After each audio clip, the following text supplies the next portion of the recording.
Remember that time more than 10 years ago when we changed the world for good? Sure you do. It was this great feeling to finally stand together as one and save that precious piece of natural abundance there in the Amazon in South America. When we all chipped in a great group effort. Sure, there were those against it that said the money is wasted. But look now how they were wrong. How the South American states are flourishing and independent from the clutches of the oil. Yeah, you might have noticed that never happened. We didn't get the money together to keep the oil under the Yasuni National Park in Ecuador. The richest 500 million people, not counting China and Russia, they did not each chip in the $7.20 US once, not every year, just once, to come up with the 3.5 billion to compensate Ecuador and invest in renewable energy and in the long run get out of debt with China. What happened in the 10 years since Ecuador asked for the 3.5 billion in 2009, you ask? Well, a metric shit ton of Avengers movie came out, making more than 3.5 billion easily, and Ecuador started digging for oil. Because how else were they supposed to keep the state up and running? It's quite understandable, isn't it?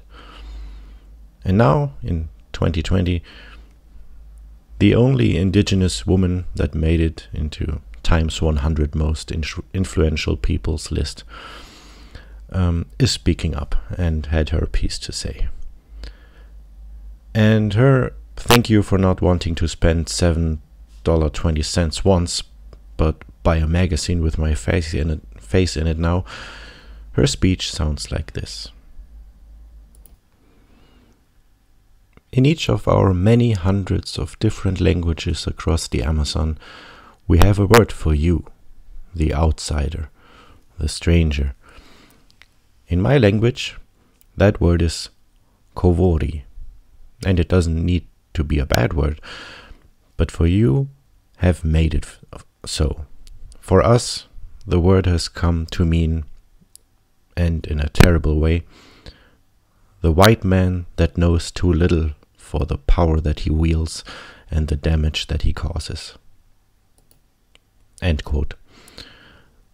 I, for one, do believe that in 100 years our children's children will look back on these times now, kind of how we look back on those young men, officers and generals in 1914,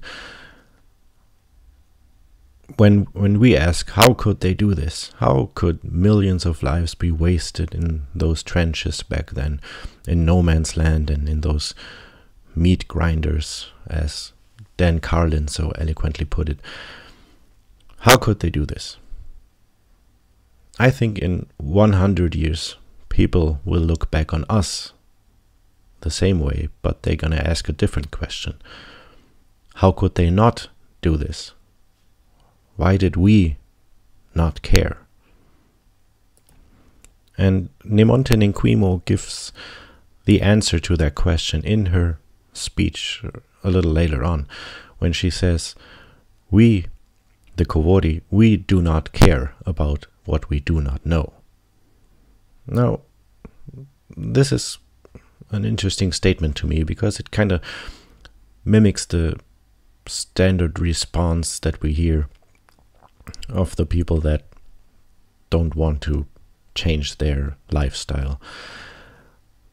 They either say, what do I care? I will never get to see the rainforest anyway, or this is all way too complex to understand and we have to wait till all the science is in, and etc., etc.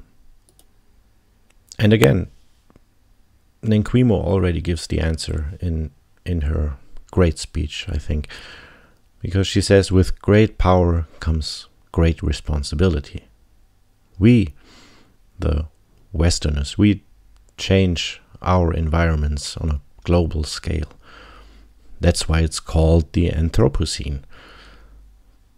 So this is our age, and this is also the age of no excuses. Everything we do is connected. All the things we do and don't do. Yeah, I know it sounds cheesy. But remember when we decided to not do nuclear testing anymore, or cut down on FCKWs in the 90s? Or not to save the rainforests, but rather have more meat to eat and fuel to waste than ever? This is our fault alone. We cannot blame this on the evil corporations or the complexity of the world or the standard deviation of climate models or anything else. This is our ignorance, killing the life and happiness of people, plants and animals.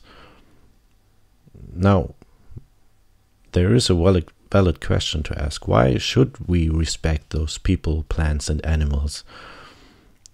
Why should we care?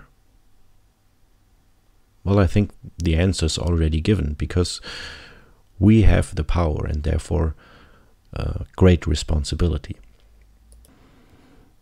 Yeah, I know, this has been a pretty depressing episode this far.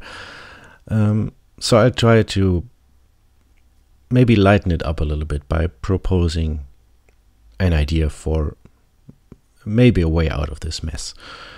A new way to think about respect for other people, for other environments in our world, but also maybe a new way to think about respect for our future. First, in my understanding, our approach for the last 50-ish years to collect data about the flora, the fauna, the atmosphere, and everything, and draw prudent conclusions from that data has not been working great. When it comes to things that are intangible, we as humans are somehow not acting smartly.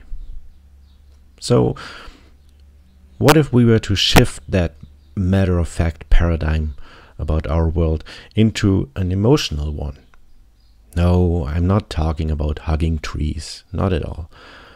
I'm talking about what Nemonte Nenquimo is talking about: respect.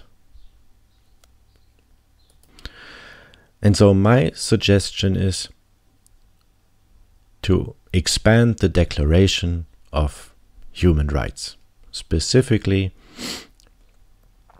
on the first points 1 and 3. This is Article 1 in the Declaration of Human Rights. And I'm proposing to changing it to this, so that these rights belong to everyone, born and not yet born.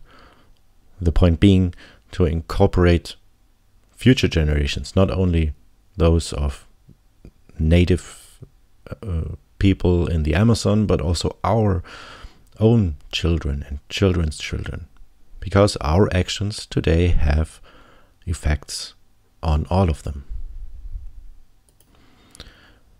This is Article 3 in the Declaration of Human Rights, and I'm suggesting to changing it to this.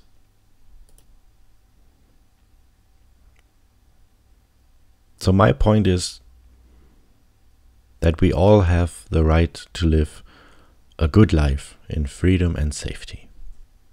And my point is the emphasis is the good life, because this is essential to our being. We are not just living to live like animals. We need to make our life to make sense.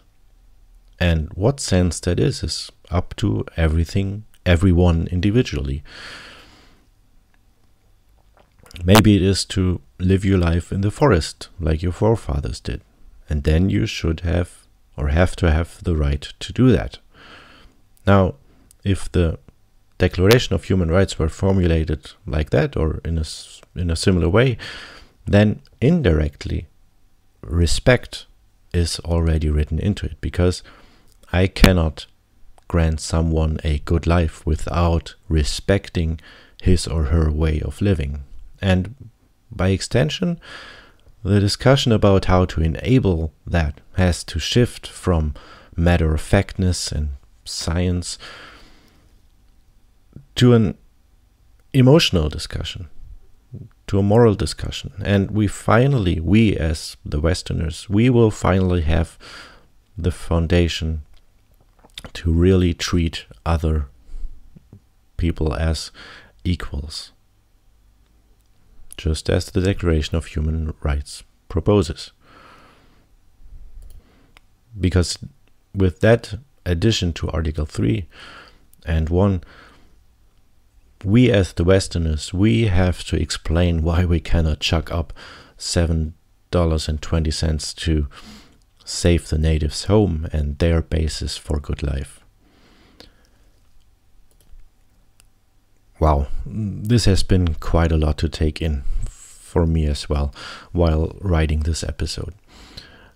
I'd love to get a discussion going on this and love to hear your feedback from you in the comment section. And I sincerely hope that you will take the couple of minutes and read what Nenquimo Nemonte said in her speech to us Coworis.